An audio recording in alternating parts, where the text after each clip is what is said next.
E agora eu converso com a Aline Rodrigues, ela é biomédica e a especialidade dela, gente, é tricologia. Olha só, muita formação, muito conhecimento, numa especialidade muito diferente e olha, que poucos profissionais atuam.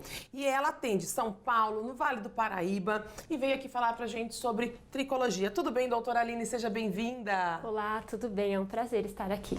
Igualmente, e para falar de um tema tão importante, viu, doutora? Porque a gente estava conversando nos bastidores, eu falei um pouco sobre as pessoas terem me procurado muito para saber sobre as quedas de cabelo, pós-Covid. Então vamos falar um pouquinho disso, né? Doutora, a calvície, ela atinge homens e mulheres? Como que funciona a calvície? Ela é mais predominante em homens ou mulheres? Sim, a calvície, ela atinge tanto homens quanto mulheres, tá bom? Isso tá ligado a uma conversão de um hormônio, então tanto homem quanto mulher pode sim ser afetado pela calvície. Doutora, a pessoa que tem queda de cabelo intensa, porque assim, existe uma limitação ali até 100 fios por dia, mas a pessoa tem muita perda de cabelo, o que ela deve fazer? Primeiramente, principalmente as mulheres, a gente costuma ter um paladar muito infantil, né? Essa questão de não comer alimentos verdes, alimento saudável, ela influencia diretamente na queda de cabelo. E a gente fala assim, até 100 fios cair é normal. Isso depende. Depende do tipo de perfil do meu paciente. Se eu tenho um paciente que realmente tem pouquinho cabelo pela sua genética, sim, 100 fios é uma quantidade bem grande. Pensando agora nesse momento de pandemia, eu considero que até uns 50 a 60 fios já requer uma atenção maior. E o que pode estar ajudando nessa diminuição, principalmente pelo processo inflamatório que a gente vivencia pós-Covid, realmente é reforçar a alimentação e alimentos verdes, ricos em ferro. Você percebe, assim, no consultório, o aumento de pessoas procurando, justamente pós-pandemia, pela queda capilar? Não é nem uma calvície, na verdade é a perda do cabelo mesmo. Absurdamente. Né? Essa queda, ela tem um nome técnico, que é o eflúvio telógeno. Sim. E pós-Covid, tá absurdamente alto. Praticamente aumentou em 70% a procura das pessoas querendo um tratamento, né? Pedindo ajuda, socorro. Eu imagino as mulheres, mexe muito com a autoestima também, principalmente a mulher, né? Mexe. O cabelo, ele tá ligado diretamente à nossa beleza, né? E existe pacientes que não vão se incomodar, mas pensando em mulher, isso daqui pra gente, né, tudo, ele molda o nosso rosto. Agora a gente tá falando do Covid, mas a gente sabe que tem N fatores que também podem levar à perda do cabelo. Por exemplo, o estresse está realmente ligado à perda capilar? Sim, dentro do nosso folículo a gente tem sim o cortisol que ele aumentando, ele vai desequilibrar o ciclo do cabelo, porque ele é uma máquina, ele trabalha perfeitamente. Porém, o cortisol, ele atrapalha essa engrenagem, tá? Ele tira o cabelo da fase de crescimento e vai colocar o cabelo na fase de queda. Por isso que a gente chama de eflúvio telógeno. Eflúvio é chuva, né? Então a gente tem uma chuva de cabelo. E pensando que o nosso cabelo, a sua parte inicial é a fase anágena, a gente está em 85% dos fios nessa fase. Então você imagina, cortisol vai lá e desestabiliza por completo esse ciclo. Então ele vai jogar 85% dos fios na fase de queda. Nossa, a pessoa realmente perde muito cabelo. Agora, a mulher lava ou não o cabelo todo dia? É um questionamento que, por exemplo, eu tenho. O que é realmente indicado? Duda, principalmente se você tem o seu cabelo que ele é oleoso... É o meu seco, por isso que eu seguro um pouco. Exatamente, mas pensando no cabelo oleoso, ele precisa sim ser lavado todos os dias. Porque senão a gente vai começar a ter uma proliferação fúngica ali. E essa proliferação também vai ser ruim.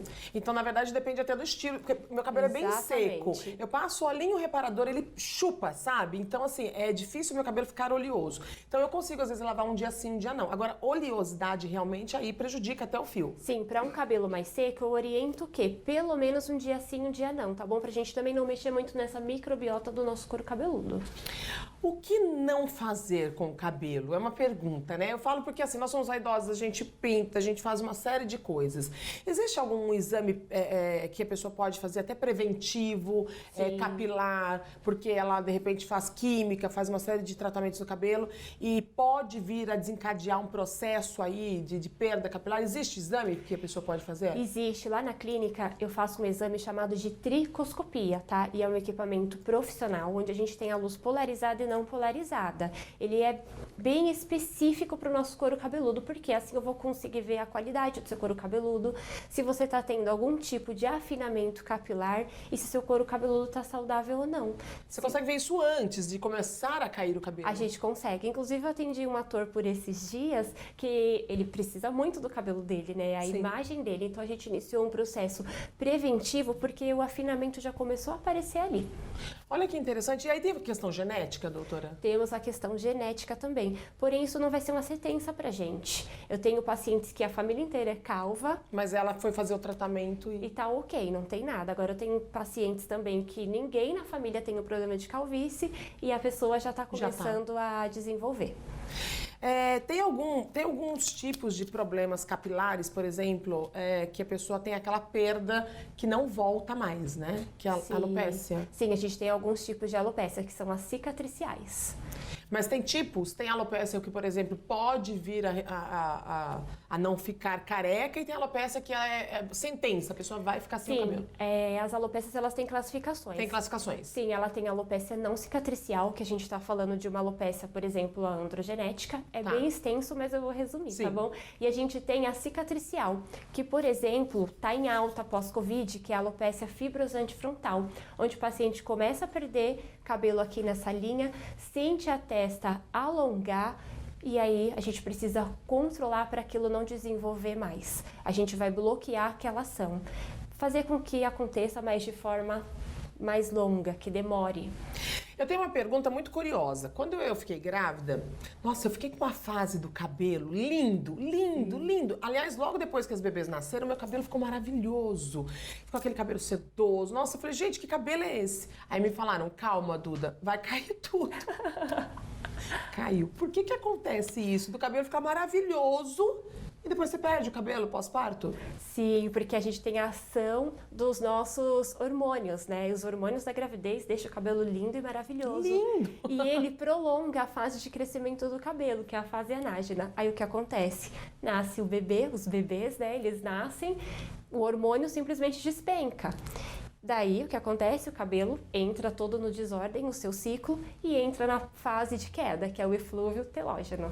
Doutora, alimentação, o que realmente você indica para as pessoas que, por exemplo, têm alguma percepção de perda capilar? Olha, e você falou alguma coisa dos verdes, mas tem alimentos, por exemplo, que contribuem muito para o crescimento realmente do cabelo? Isso é fato? Isso é fato. A gente deixar de ter esse paladar infantil, né, Duda? Comer muita porcaria, muita tranqueira, vai facilitar muito a absorção de nutrientes, porque isso aqui não é algo vital para o corpo. O nosso corpo, ele vai trabalhar para a sobrevivência do nosso organismo. Então, o que vai sobrar para o nosso cabelo? Então, a gente precisa, sim, reforçar nos alimentos mais naturais. Agora uma pergunta polêmica. Suplementações que a gente vê em farmácia, acessível a todos, shampoos, evitam, previnem ou realmente é importante fazer um exame com um tricologista dependendo do caso, porque não vai ter solução? A parte da tricologia, ela é uma área bastante integrativa, tá? Esses remédios que a gente encontra em farmácia, para eles poderem ser liberados pela Anvisa, a miligrama deles, a quantidade de componentes que tem lá é bem baixinha. Mínima, né? Mínima. São coisas assim que não vai ser o suficiente para o cabelo. Você vai estar ali escondendo o problema, você não vai estar tratando. Sim. A tricologia, você trata de dentro para fora. Você restabelece o seu corpo para você ter um cabelo bonito. Conversei com a doutora Aline Rodrigues, biomédica especialista em tricologia. Doutora, obrigada pela sua participação. Eu que agradeço. Aliás, você tem um cabelo lindo. Ah, muito obrigada. Eu te espero no próximo programa, viu? Muito obrigada. Seja sempre bem-vinda.